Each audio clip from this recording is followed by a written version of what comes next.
이렇게 조금씩 무늬 컬러가 생겼다는 말씀도 해주셨습니다. 이쯤에서 여러분들께 말씀드릴 노하우는 바로 빛을 비춰주는 포인트인데요.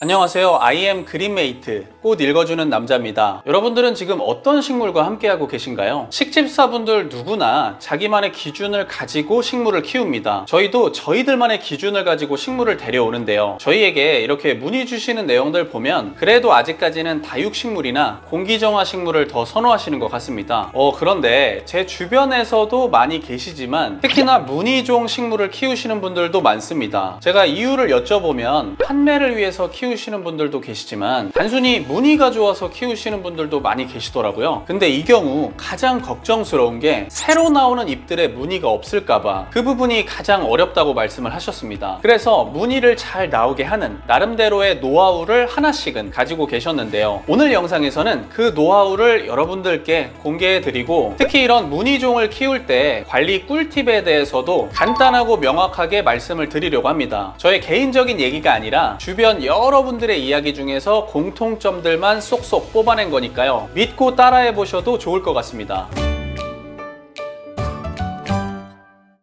저도 얼마 전에 들었지만 식물에 무늬를 내는 방법에는 여러 가지가 있다고 합니다. 어떤 화학약품으로 약품 처리를 해서 무늬를 만드는 경우도 있고요. 사람처럼 염색약을 이용해서 무늬가 생기는 경우도 있었어요. 그런데 사실 이런 화학물질은 식물에게도 좋지 않지만 특히 우리에게도 전혀 좋지 않겠죠. 그래서 제가 추천드리고 싶은 방법은 바로 가지치기입니다. 가지치기는 통풍에 더 좋은 거 아닌가요? 제가 가지치기를 말씀드리면 대부분 하시는 말씀이 이건데요. 네, 맞습니다. 하지만 그런 가지치기와는 좀 다른 성격의 가지치기를 해주셔야 해요. 예를 들어 몬스테라 알보의 경우 무늬가 있는 잎과 무늬가 없는 잎 중에서 어떤 잎이 더 빠르게 자랄까요? 아무래도 하얀 부분은 엽록소가 부족하기 때문에 당연히 더 많은 빛을 필요로 하게 될 것이고 반대로 무늬가 없는 잎은 적은 빛만 있어도 상대적으로 더 빠르게 자라날 수 있습니다. 그럼 이제 어느 정도 답이 나왔죠? 우리가 무늬를 좀 더 많이 보기 위해서는 무늬가 없는 잎이 적어야 하는 거니까 따라서 우리는 무늬 없는 잎을 어느 정도 정리해주면 됩니다. 심지어 어떤 분은 무늬가 없었던 잎을 잘라내주고 관리를 해줬더니 다시 무늬가 있는 잎이 나오는 경험도 많이 했다고 하시더라고요. 특히 실내 온도를 좀 높여주고 비닐하우스처럼 습도를 유지해주면 무늬가 있는 잎도 싹이 잘 나온다고 하니까요. 이 부분도 꼭 참고하시면 좋을 것 같습니다. 다음은 여러분들이 가장 궁금해하시는 식물 등과 관련한 내용인데요. 여기에서도 여러분들이 반드시 알아야 할 노하우가 숨어 있습니다. 일단 진실부터 말씀을 드리면 식물 등 때문에 무늬가 생긴다는 건 100% 과학적인 근거는 없습니다. 다만 무늬종일수록 이런 빛에 더 신경을 써야 한다는 말은 제가 확인해 본 결과 어느 정도 일리는 있다고 생각합니다. 사실 이런 잎의 무늬는 식물 입장에서 보면 어쩌면 정상이 아니라 비정상적인 모습인데요. 단순히 우리가 아는 LED가 아니라 방사선이 필요하다는 말도 있지만 어쨌든 잎에 빛을 많이 비추다 보면 세포나 엽록소에 영향을 줄 수가 있고 그로 인해서 무늬가 더 만들어질 수 있다는 의견입니다.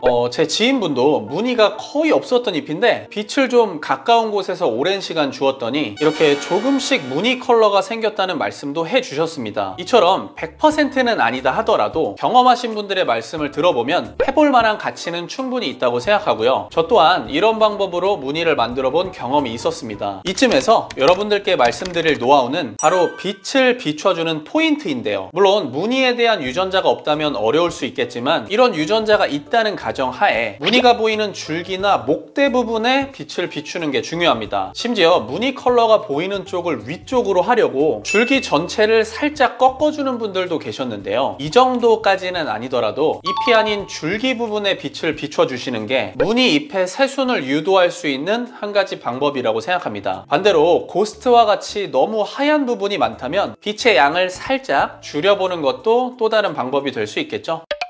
앞서 말씀드렸지만 무늬가 많다는 건 식물 입장에서는 결코 좋기만 한 건 아닙니다. 이렇게 되면 무늬종을 관리하는 우리 또한 조금 더 신경을 써서 관리해줘야 하는데요. 저희도 매장에서 거의 하루 종일 서큘레이터를 켜놓는 것처럼 무늬종을 잘 키우시는 분들 보니까 제습기나 선풍기를 활용해서 특히 환기에 신경을 쓰시는 모습이 많이 보였습니다. 무늬가 많을수록 물 주는 걸 더 주의하라고 하잖아요. 오늘 말씀드린 빛과 가지치기 그리고 습도와 환기까지 끝까지 직사광선만 피할 게 아니라 이런 부분도 한 번씩만 체크해 주시면 좀 더 예쁜 무늬를 우리에게 보여주지 않을까, 이런 긍정적인 생각도 하게 됩니다. 이 외에도 궁금한 점이나 공유할 내용이 있으시면 댓글 남겨주시고요. 오늘 내용도 유익했다면 좋아요, 앞으로도 저희와 함께 하실 거라면 구독과 알림 설정까지 해주시면 좋을 것 같습니다. 저는 그럼 다음 유익하고 재미있는 영상으로 다시 돌아올게요. 구독은 좋아요.